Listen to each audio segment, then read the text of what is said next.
I've just got back from South Africa, where I have been riding what I believe to be the world's lightest full suspension electric mountain bike.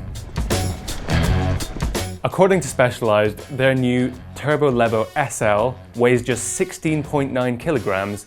That's in the S-Works model, which costs £11,000 and in the size small. While the bike that I rode, which is the positively budget-focused Expert model, which costs a mere £7,500, weighs 18 kilos, and that's on my own scales. To put that into context, most eMTBs weigh well over 20 kilos, and like for like, the Levo SL is about 4 kilograms or so lighter than the full-fat Turbo Levo e-bike. So how have they saved all this weight? Well, for starters, 3 of the 4 models, including the 2 I just mentioned, have a full carbon frame, so carbon front and rear triangle. They also have componentry which is airing towards lightweight. So the bike I rode had carbon wheels, a Fox 34 fork, trail brakes and mid-weight tires. All these things are designed to get the weight as low as possible. But the main way in which Specialized have saved all this weight is by asking how much assistance you really need. So while the regular Turbo Levo has either a 500 or a 700 watt-hour battery, that's the amount of energy that the battery contains, the Levo SL has only a 320 watt-hour battery. And to stop you burning through that smaller capacity battery too quickly, the motor has been pared down too, so that it's limited to 240 watts of assistance, as opposed to over 500 watts of maximum assistance in the regular bike. Asking less of the motor also allows Specialized to save weight and space on a new motor. This smaller motor is shared with the Creo e-road bike and weighs just 1.9 kilograms. This new motor is not only much lighter, it's also much more compact, which has allowed Specialized to shrink the chainstay length from 455mm to 437mm, all to the benefit, they say, of making the handling more like a conventional bike. It also has an added benefit of making the bike look much more like a normal bike and less sort of awkward and bulky around the bottom bracket area. So according to Specialized, they've designed this bike for people who still want to sweat on the climbs, but just want a bit of assistance to help them to keep up with faster riders or to get more runs in, or whatever it is they want an e-bike for. If you've only ever ridden non-e-bikes, the Levo SL will feel properly rapid. Whereas if you've grown used to riding full power e-bikes in their maximum assistance mode, it'll feel a little bit more limiting and it'll feel like you're having to put in a fair bit more effort. So I'd say this amount of assistance really sort of splits the difference between these two styles. Or you could say it's like riding a normal e-bike but limiting yourself to the kind of lower or middle assistance modes. Although when it comes to riding dynamically and kind of hopping the bike over obstacles, the Levo SL does feel noticeably lighter. Specialized's whole aim with this bike was to make it feel as natural and intuitive to ride as possible. And I think they've done a really good job with the motor. The assistance it provides is very predictable. It comes on very quickly after you start pedaling and it turns off very quickly after you stop pedaling. There's none of the kind of lag and then sudden kick of power that you get with some motors. Particularly the old Bosch system was quite bad for that. That means that when you're riding up technical climbs, sometimes you're stopping pedaling to clear a rock and then starting pedaling again. It feels really natural. It feels a lot like riding a normal bike, just with much more power at your disposal. The 240 watts of maximum assistance is enough to really speed things along, although when you get to a steep and technical climb, you're still going to have to work. So if you're pedaling fairly gently, the motor will be providing about as much power as you're providing, so it's kind of doubling your power output and doubling your speed almost on a steep climb. Whereas if you're sprinting up a steep hill and maybe you're producing 500 watts, then the motor is only producing about half as much power as you are. So up a really steep climb, you're still going to have to work, but on those mellower drags, they pass by much faster. So with most full power e-bikes in their maximum assistance mode, it is possible, if you want, to be fairly lazy and just turn the pedals over and the e-bike will provide most of your power. But that feels really sort of artificial.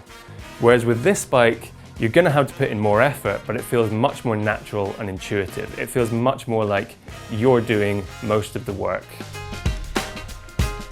This modest approach to assistance makes that relatively small battery go surprisingly far. When I rode the Levo SL in South Africa in pretty much ideal conditions, I was able to get around about 1,000 meters of climbing out of the 320 watt-hour battery, using predominantly the maximum assistance mode. That's very much in the same ballpark as the range I would expect to get out of a full power e-bike in turbo with a larger battery. Except of course with the Levo SL, I was doing a bit more of the work. If you want more range, you can buy a range extender which fits into the bottle cage. Now this adds 50% to the battery capacity and 50% to the range. I was a bit concerned that it might fall out of the bottle cage like so many water bottles do, but because it's tethered to the bike via a cable and because it's designed around that side entry bottle cage, I had absolutely no problems with that, even riding pretty rough trails in South Africa.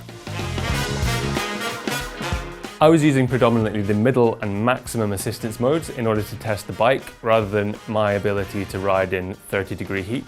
However, you can use Specialized Mission Control app to fine-tune the level of assistance in each of the 3 modes, or you can tell it how far you expect to ride and how much vertical meters you expect to do, and the motor and the phone will automatically tune the level of assistance to get you to where you're going. Another quite cool feature is you can tell it what heart rate zone you want to ride in, and the motor will automatically adjust, so it gives you more assistance if your heart rate is too high and less assistance if your heart rate is too low. I didn't get a chance to use that, but I imagine if you're training or if you want to do a recovery ride, that could be really useful to some people. Obviously, most people buy an e-bike so they can do more descending, so let's talk about how the Levo SL handles there. One of the first things I noticed is that thanks to that slightly shorter back end and lighter overall weight, the Levo SL was considerably easier to manual and bunny hop than conventional e-bikes, including the regular Turbo Levo. I was able to hop over obstacles and manual through rollers pretty much as easily as I would on a conventional bike. And equally, when I was riding fast turns, jumps, through rock gardens, there's very little indication that you're riding an e-bike. Once you're above the assistance limit, or if you're just not pedaling, it feels very much like a regular trail bike, like something like a stump jumper. However, that's not necessarily always a good thing. While most e-bikes flatter their suspension because they have so much sprung mass that when you hit a bump, the suspension moves so much faster than a normal bike. It makes the bike feel really smooth and comfortable through rocky and rough terrain. But with the Levo SL, I did not get that feeling. I think this is mostly down to the choice of fork. The Specialized has picked a Fox 34 for this bike, which I think is a poor choice compared to something a couple hundred grams heavier like a Fox 36 or a RockShox Lyric. When you push it hard into sort of big holes and chattery sections, it feels quite harsh, and I think that's because the fork is maybe binding and flexing rather than moving through its travel smoothly. It certainly doesn't have the level of comfort and compliance that I'd expect from a Lyric or a 36 in particular. Also, I noticed the Fox DPS rear shock was becoming firmer and faster on rebound towards the end of long runs, and I think this is because the extra weight of the e-bike puts a bit more work through the shock, which causes it to heat up and become firmer and faster on rebound. And so I think that maybe a shock with better heat management would have been a better choice as well.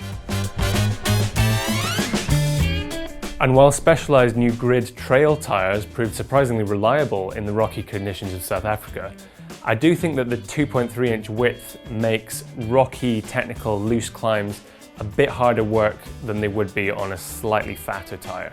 So while the Levo SL is an exceptionally natural feeling and intuitive bike to ride that will feel instantly familiar and comfortable to people who are used to riding acoustic bikes, I do think that it could be even better for rough terrain for the sake of a few hundred grams on some burlier suspension components. So perhaps Specialized have made the bike people think they want, which is perhaps the lightest possible e-bike, maybe one that weighs under 17 kilos. But I think if they focus just a little bit less on weight, they could have made a bike that is much more capable on really demanding trails. So those are my thoughts on the new Specialized Turbo Levo SL. Let us know what you think of the bike in the comments below, and I particularly want to know if you think there is a place for these sort of halfway house e-bikes, or if you think that all electric bikes should be just killed with fire. Don't forget to like and subscribe if you haven't already, and click the little bell icon if you want to be notified whenever we upload a new video.